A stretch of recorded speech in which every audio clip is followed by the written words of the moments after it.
se retrouve pour une nouvelle vidéo et il s'agit de la deuxième partie de mon bilan du Romantasy Challenge 2023 où je vais donc vous présenter 5 livres.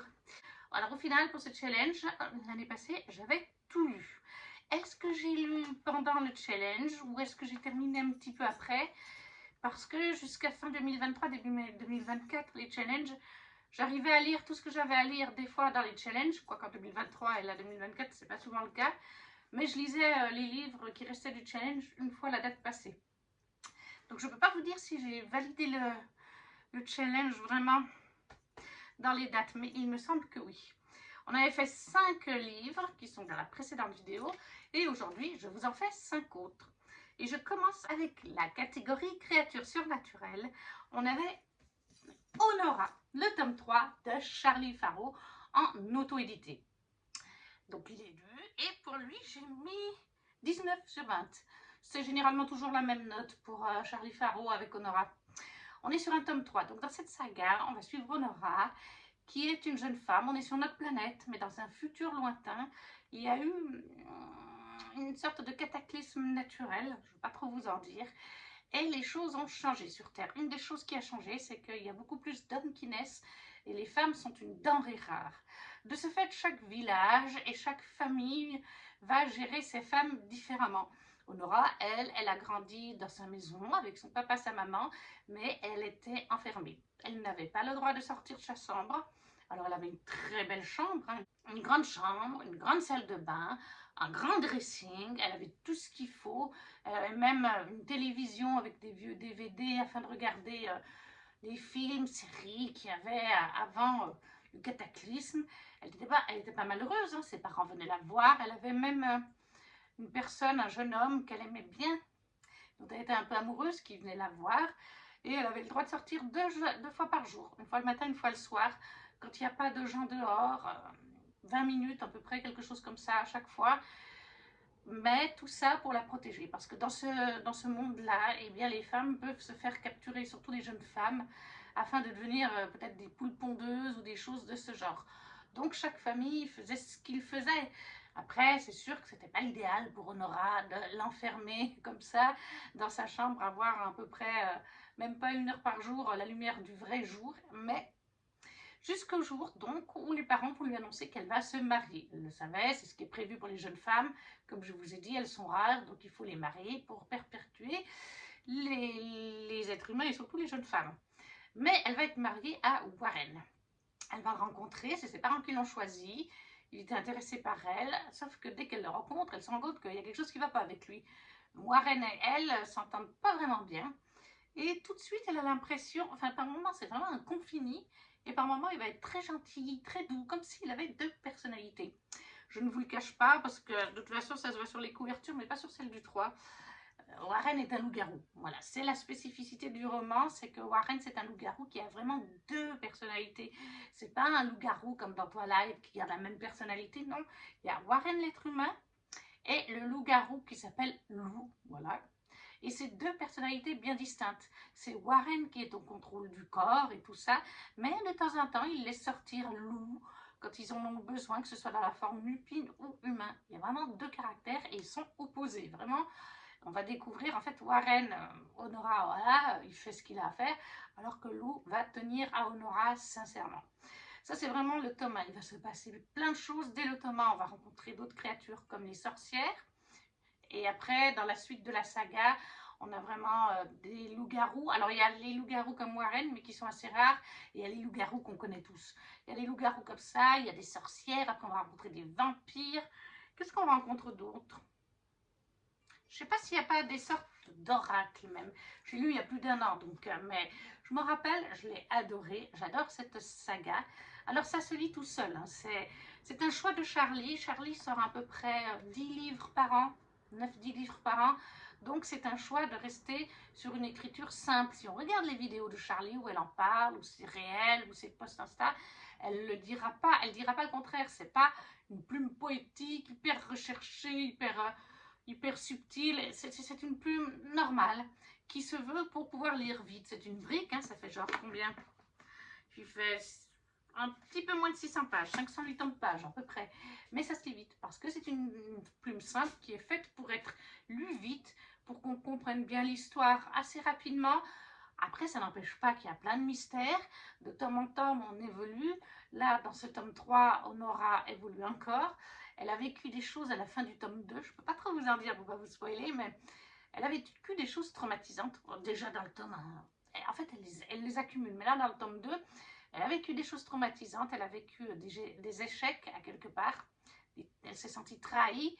Et là, au début du tome 3, elle n'est pas bien mentalement. Elle n'est pas bien.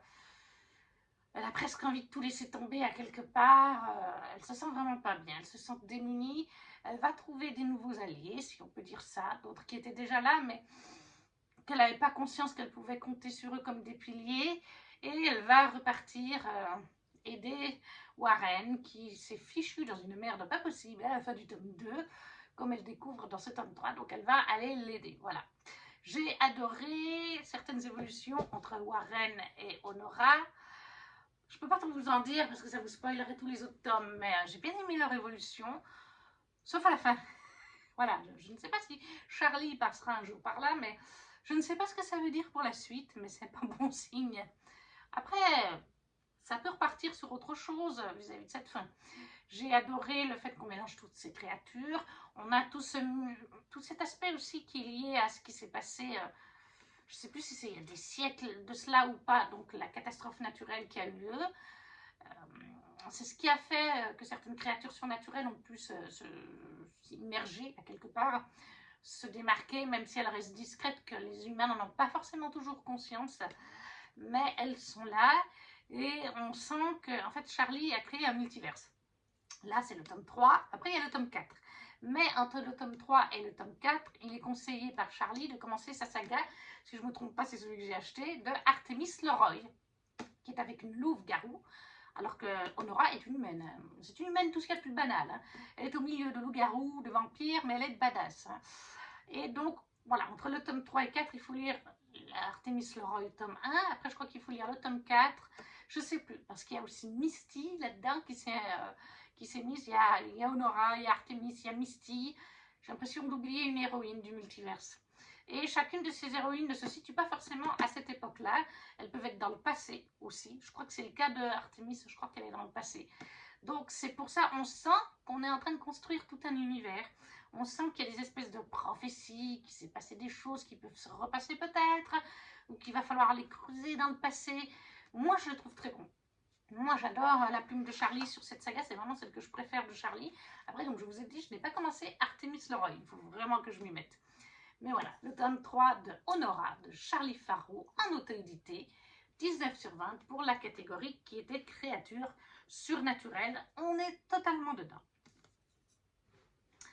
Ensuite, j'ai lu la catégorie cartes, la chronique des fleurs d'opale, le tome 2.2 de Yelena, là aussi en auto-édité. Voilà, sur cette chaîne, on privilégie aussi, j'essaie vraiment de privilégier autant des auteurs très connus dans des grosses ME que des petites ME que l'auto-édité, ça me tient à cœur.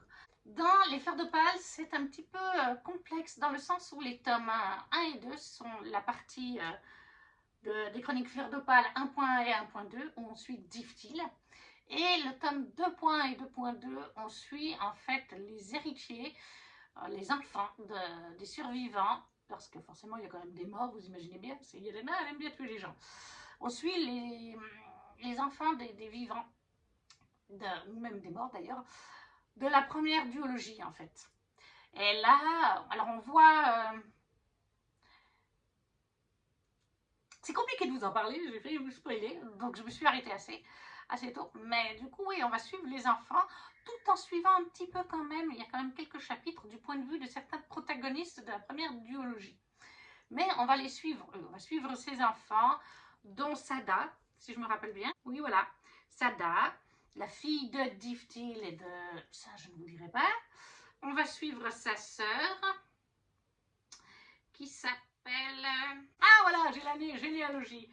On va suivre donc, surtout dans cette biologie, Sada, Eodrim, Isophine. Isophine et Eodrim sont des jumeaux.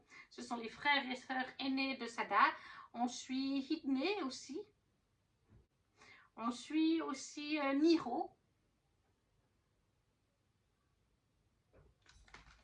Voilà, donc on suit tout ce petit monde qui doivent en fait partir pour une quête. C'est lié à la première duologie et à la fin de la première duologie. Ils vont partir à la quête d'un artefact qui est en plusieurs morceaux, si je me rappelle bien. Sada, elle va rester à la maison. C'est justement pour aider Sada que son frère et sa sœur jumelle partent avec Niro. Ils s'en vont ensemble.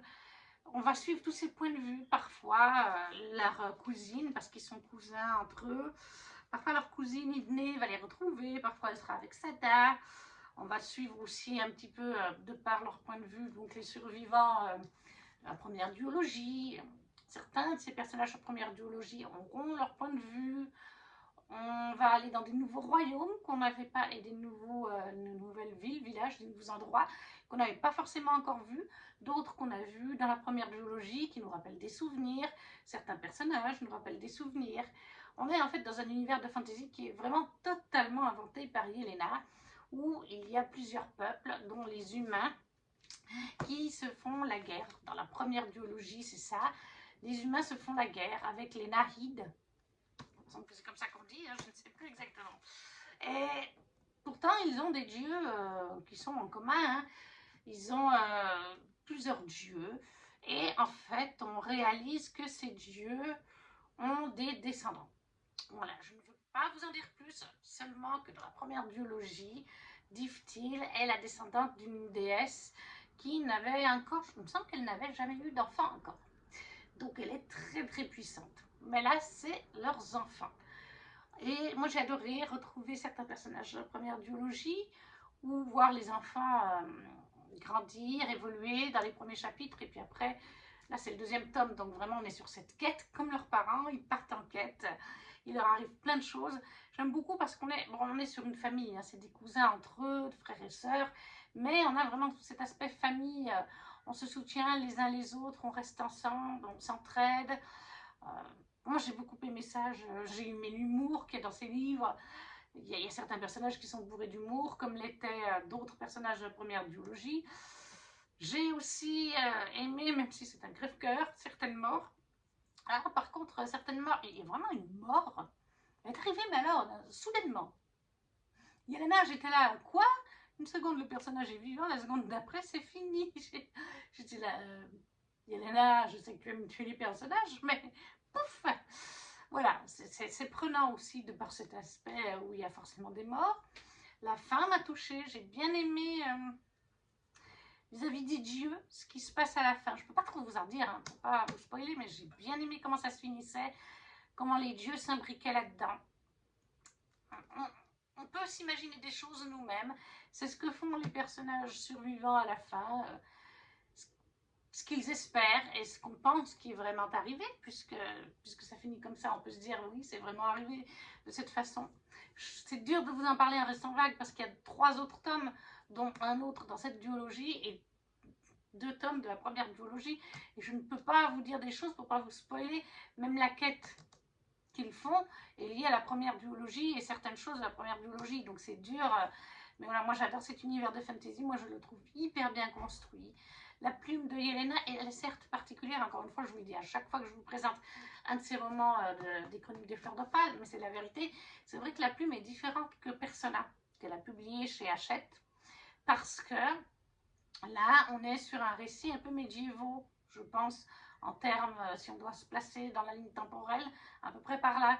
Et je trouve que la plume et le langage des personnages est cohérent avec leur époque. Parce que parfois, dans certains romans, on se situe au médiéval, où il y a 2000 ans en arrière, enfin voilà, et ils ont tout d'un coup un langage où l'écriture est trop moderne. On l'a déjà eu dit, mais je ne sais plus pour quel roman c'était, sur le coin des LC, une fois, on se disait, mais le style d'écriture, le langage des personnages ne correspond pas avec l'époque à laquelle ils sont. Il faut des fois savoir changer sa plume pour être cohérent avec l'époque où on est. Et Yelena, elle l'est totalement. Alors c'est une plume qui passera pour ce roman-là, enfin pour cette saga-là, qui passera du coup, ou passe pas pour certaines personnes, parce que ça fait trop ancien, trop pas, enfin voilà, trop spécial. Mais moi, j'adore cette plume, j'adore cet univers, j'adore les personnages. Franchement, je ne peux que vous recommander cette première saga de Yelena. Elle a tout fait, elle en auto-édité. Enfin, elle n'a pas fait la couverture, bien sûr, mais prendre contact avec les illustrateurs, les goodies pour les campagnes Ulule, tout emballé, tout est dédicacé. Enfin voilà, elle a fait un boulot monstre. Il y a 4 tomes, donc elle a fait ça 4 fois sur Ulule, il faut se le dire. Donc Yelena, la chronique des fleurs d'opale, le tome 2.2, c'est une conclusion à une saga. Je lui ai donc mis 19 sur 20. Mini coup de cœur là aussi, mais toute la saga est pour moi à 19 sur 20. Et ça, c'était donc pour cartes, puisqu'en effet, nous avons des cartes. Si je vous les retrouve. Pour le relier, nous avons une belle carte couleur de l'univers. Et après, nous avons Argovia, une ville, je ne vous en dirai pas plus. Donc, catégorie validée. Au final, tout est validé, hein, comme je vous ai dit. Mais après, nous avions la catégorie LGBTQIA+. Et là, je m'étais mis les contes du destin. Je vais le chercher parce que je l'ai lu en e-book, mais je vais vous le mettre par là. Je m'étais mis les contes du destin, le tome 3, à la recherche de l'artefact perdu de Jocelyn Osborne, paru chez Bookmark dans leur édition MXM, puisque c'est une romance entre hommes, MM. Alors là, c'est un tome 3, c'est aussi un peu compliqué de vous en parler. On est dans un univers, si on reprend la base, dans un univers en fait de piraterie, de sirènes et de magiciens. Tout ce que j'aime. Chacune des 3 romances qui sont sorties actuellement, et une 4e serait en cours de préparation, parce que j'ai déjà le tome 4, mais ça fait 2 ans que je vois que le tome 4 est prévu. Et chaque tome est une romance MM. Ça, il faut se le dire, c'est que du MM. Dans le premier tome, on suit un pirate, donc un humain, qui n'a pas de pouvoir, avec un jeune homme, un barde, si je ne me trompe pas, leur histoire d'amour. Sur le navire du pirate, c'est un capitaine, j'ai oublié de le préciser. Dans le tome 2, on va suivre une romance entre un sirène, masculin, le prince sirène, et on va suivre un humain qui possède de la magie, un sorcier, qui était présent, les 2 personnages sont présents un petit peu dans le premier tome, surtout le sorcier. Donc c'est bien quand même de lire la saga dans l'ordre, parce que petit à petit, les personnages sont introduits.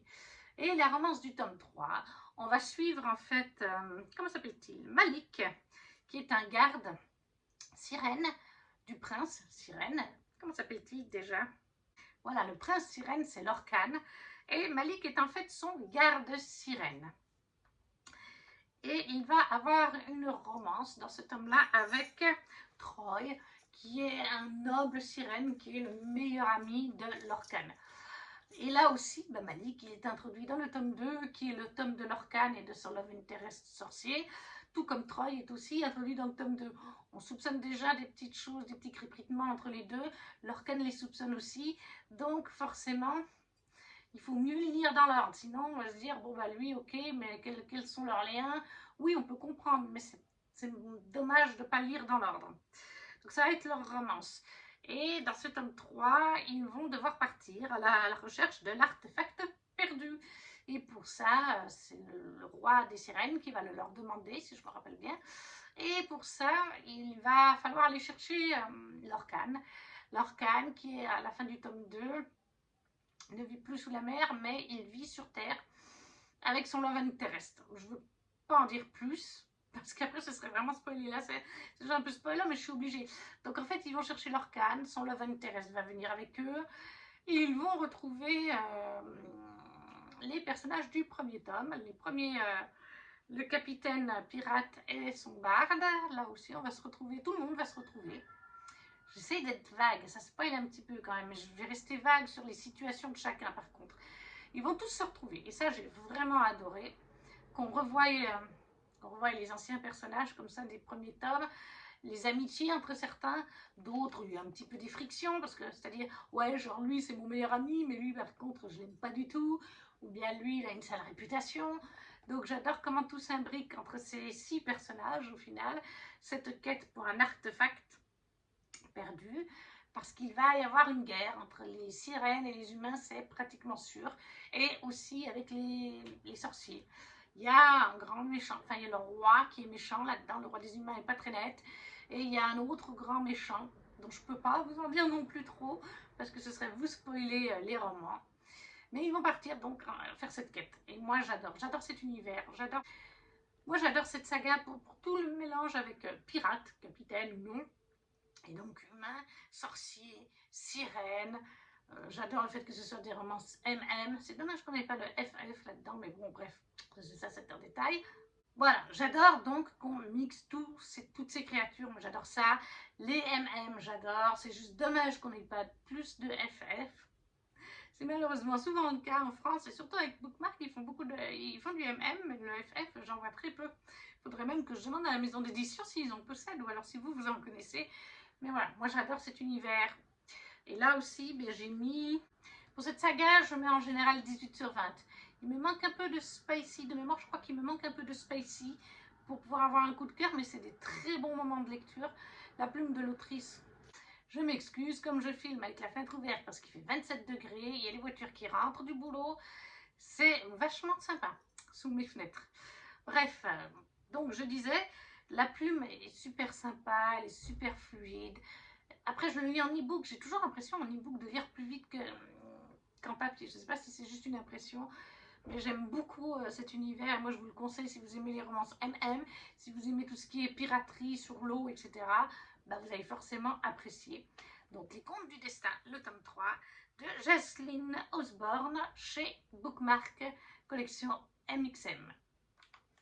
Pour la catégorie donc LGBTQI+.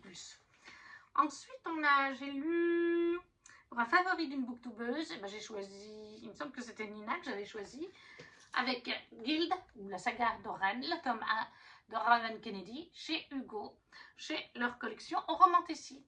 Là, on l'a vu passer de partout, celui-là.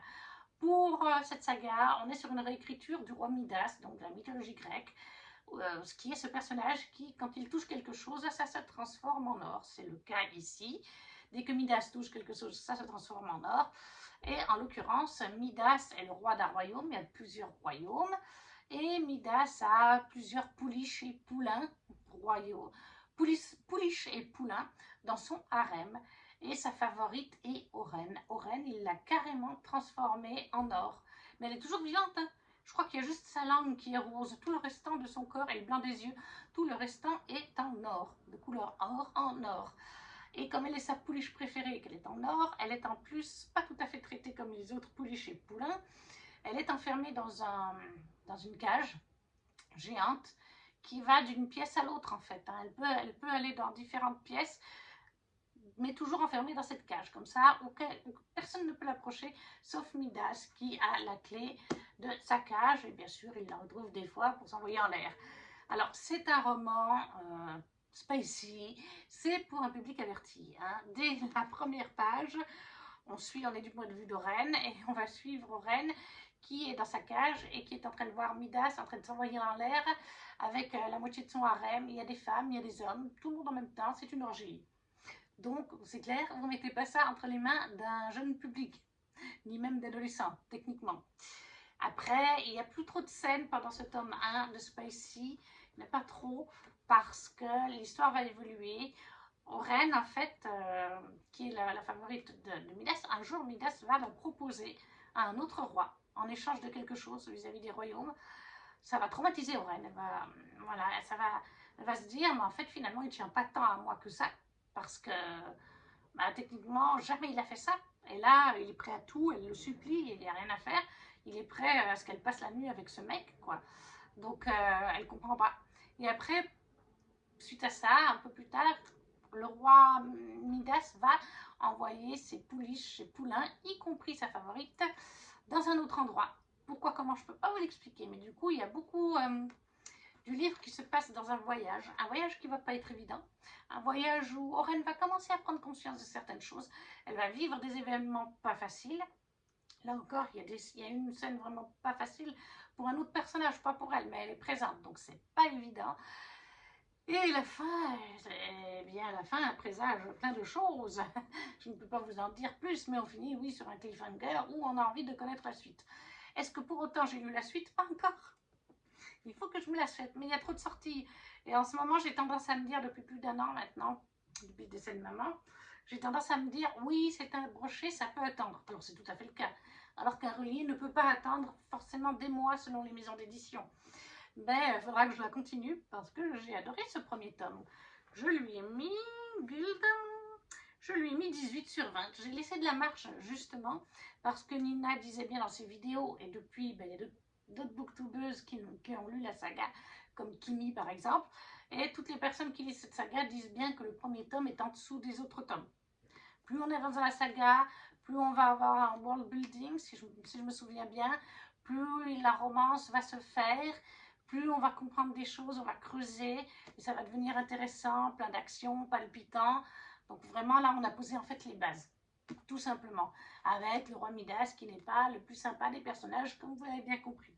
J'ai adoré la plume de Raven Kennedy, moi j'ai trouvé que ça se lisait très bien. Les scènes de sexe et autres, avec un avertissement, ça ne me choque pas. Au contraire, si vous me connaissez un peu, vous savez que j'adore ça. Donc moi, non, franchement, j'ai tout aimé. C'est pour ça, mais j'ai laissé une petite marge, parce que c'est pas encore un coup de cœur, et que je... Eh bien, si le tome 2 est meilleur que le premier, il faut bien pouvoir monter un petit peu la note. Donc voilà, pour Guild, le tome 1 de la saga d'Oren de Raven Kennedy, paru chez Hugo dans leur filiale Romantasy. Et ça, c'était donc pour un favori d'un booktuber. Et le dernier livre de ce challenge, c'était du coup pour un livre en anglais. Non, c'était pour une femme badass. Et là, on est totalement dans la femme badass. J'ai pris A Light in the Flame de Jennifer Larmentrout, le tome 2 en anglais, de la saga spin-off de La chair et du sang. La chair et le feu, je crois que ça s'appelle en français, le nom de la saga. C'est la saga spin-off de From Blood and Ash, le sang et la cendre. Et là, dans cette saga, on va suivre en fait Serah. Serah qui est une jeune humaine qui est promise depuis sa naissance. Elle est princesse qui plus est d'un royaume humain. Ça se passe des siècles et des siècles et des siècles avant Poppy et O, Kyrian et compagnie. Et en fait, on est dans les prémices du royaume. Le nom n'est même pas le même. Hein. Et on va suivre Serah, donc, qui est une princesse humaine. Si je me rappelle bien, il y a une carte. Ouais, mais on est plus... ouais, c'est la carte d'Elysium, le royaume des dieux. Serah a été promis à sa naissance parce qu'en fait, il y a un paquet d'années en arrière, une prophétie et un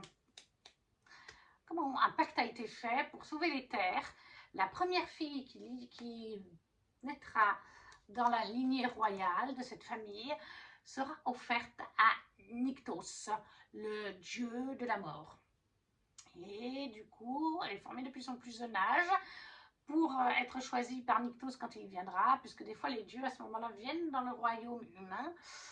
Sauf qu'elle n'est pas simplement formée pour être la concubine de Nyctos en douce, elle est formée pour le séduire, parce que Nyctos est un dieu, et surtout pour le tuer.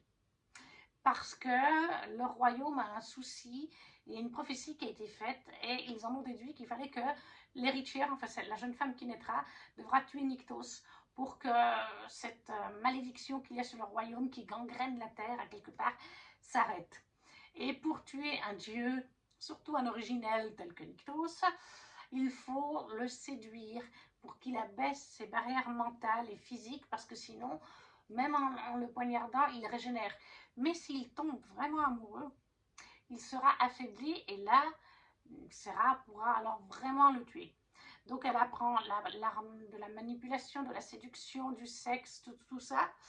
Sauf que malheureusement, le jour où Nyctos vient la chercher, il ne la prend pas. Il ne la sélectionne pas. Et là, sa mère, son beau-père, son frère, demi-frère, tout le monde va la détester. Et elle va être, puisqu'elle a été formée à combattre et tout ça, sa mère va l'utiliser comme une espèce de, comment on peut appeler ça, une ombre hein, qui est là pour tuer les gens que la reine n'aime pas. Par exemple, un royaume lui a dit non, on ne veut pas faire ça, et ben, elle lui dit, ben, ma fille, tu vas tuer le roi de ce royaume ou le prince de ce royaume. Voilà, Serah sert à ça. On passe très vite sur cette partie-là où Serah est cette meurtrière dans l'ombre pour sa mère, qui aimerait que sa mère la voie vraiment, mais sa mère ne la voit pas. Il n'y a que sa sœur, sa demi-sœur qui la voit. Son beau-père l'aime bien, mais le beau-père va mourir et il va se passer toute une suite d'événements. Il va y avoir des meurtres, et lorsqu'un meurtre va avoir lieu, Serah va se retrouver face à un jeune homme. Je ne sais plus comment il s'appelle, mais en fait, il s'agit de Nyctos déguisé, qui se fait passer pour un dieu mineur du royaume d'Elysium, parce que ça, elle en a vite conscience qu'il vient d'Elysium. C'est un royaume de dieux et tout. Hein. Il y a les originels, il y a les dieux. Elle réalise qu'il y a même des demi-dieux, hein, c'est-à-dire que des fois des dieux vont copuler avec les humains. Donc voilà, elle sait qu'il vient de là-bas, elle ne comprend pas que c'est Nyctos. Nous, on a très vite des doutes.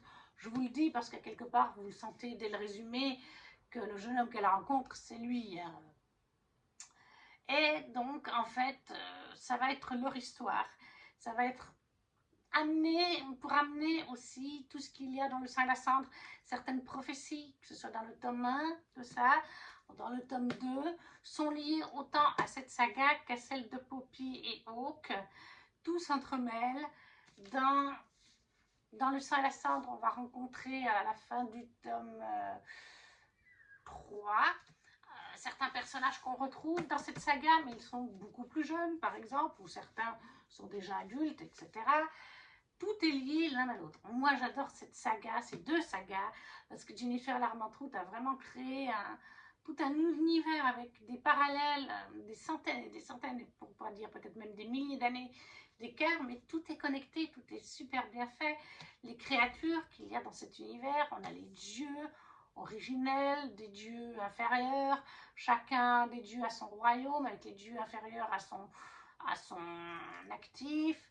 J'aime les relations entre les personnages, j'aime bien sûr la relation de Serah et Nyctos. Après la fin du tome 1, c'est un peu tendu du string, hein, comme qui dirait, mais les choses commencent à aller un peu mieux.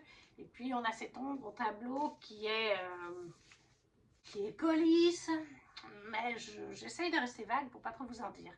Mais moi j'adore Serah et Nyctos, j'adore aussi tous les personnages qui gravitent autour d'eux. Je ne me rappelle plus de tous leurs prénoms, mais il y a Nectas, que j'aime bien par exemple. Il y a Raver aussi, qu'on retrouve dans Le Sang et la Cendre. Il est beaucoup plus vieux. Dans Le Sang et la Cendre, là il est encore jeune. Il y a Solis, je crois. Il me semble qu'il y a Solis. Bref, il y a plein de personnages secondaires super intéressants. Serah se lie avec tout le monde. L'intrigue s'emballe, la fin, on reste sur les fesses, on a envie de connaître la suite, et j'ai toujours pas lu la suite. Je l'ai lu en anglais, il n'est pas encore sorti en français, le tome 1 est sorti en français chez De Saxus, je crois que le tome 2 est prévu pour septembre. Il me semble que j'ai vu dans leur coup d'œil pour le mois de septembre qu'il y avait ce tome 2, puisqu'ils ont sorti le tome 4 du Sang et la Cendre, et que ce tome 2 se lit entre le tome 4 et le tome 5 du Sang et la Cendre. Il faut suivre avec l'univers de JLA parce que ça devient compliqué. C'est comme Charlie Faro. Hein. Il faut lire tel tome entre de tel personnage, entre tel machin, pour pouvoir suivre. Mais voilà, moi j'adore. L'anglais, bon, il faut quand même avoir des bases. Hein. Vous n'allez pas vous lancer dans du JLA sans avoir lu quand même quelque chose en anglais. Il faut avoir, je dirais, un moyen anglais au minimum pour pouvoir quand même comprendre globalement. Après, quand on ne comprend pas, encore une fois, comme je vous dis à chaque fois, quand on ne comprend pas un mot ou une phrase, il faut lire un peu tout le paragraphe. Et des fois, ça décante le tout parce qu'on comprend mieux. Ah bah oui, vis-à-vis de ce que je lis après dans la phrase qui suit, ça veut dire ça pour la phrase d'avant. Il ne faut pas des fois se focusser sur un mot ou sur une phrase qu'on ne comprend pas, chercher à aller la traduire tout de suite, parce que des fois, ça se décante tout seul globalement. Mais moi, j'adore la plume de J.L.A. J'adore cette saga autant que Le Sang et la Cendre. J'ai quand même une petite préférence pour Poppy et Hawke. Voilà. Mais j'adore Serah et Nyctos. Ils sont aussi bien chauds à la pain, tous les deux, comme Poppy et Hawke. Voilà. Moi, je ne peux que vous conseiller. Mais encore une fois, c'est aussi un récit adulte à mettre entre les mains de personnes matures, parce qu'il y a des scènes de sexe très explicites, là aussi, comme dans Le Sang et la Cendre. Peut-être qu'il y en a un peu moins, je dirais qu'il y en a quand même moins que dans Le Sang et la Cendre. De mémoire, ça m'a marqué, je me suis dit, il y en a, mais moins que dans Le Sang et la Cendre. Parce que des fois, Poppy et Hawke, genre, ils sortent d'une bataille, il y a plein de sang partout et ils s'envoient en l'air. Même moi, des fois, j'adore ça, mais je suis là. Il y a des cadavres autour de vous, vous êtes en sang, vous venez de vous battre et vous copulez. Alors que là, on n'a quand même pas jusqu'à ce point-là. Mais moi, j'adore. J'adore ce que fait J.L.A. avec ces deux sagas. Je suis accro. Et puis moi, qu'il y ait des scènes de sexe, ça ne me dérange pas. Au contraire, j'adore ça. Donc, le spin-off du Sang et la Cendre, A Lighting the Flame, c'est le tome 2 de la saga. En français, ils l'ont donc appelé La chair et le feu. de Jennifer et l'Armand Route. Ça, c'est chez Bloomsbury, je crois. Non, pas du tout. Blue Flag, je crois. Blue Box Press, voilà. Et là, c'est forcément coup de cœur, 20 sur 20, vous me connaissez, JLA, il n'y a pas de souci, c'est rarement une déception. Et voilà, j'ai terminé de vous présenter ma petite vidéo avec ces 5 livres, dont un e-book, leurs avis. Le Romantasy Challenge 2023, le bilan est donc terminé.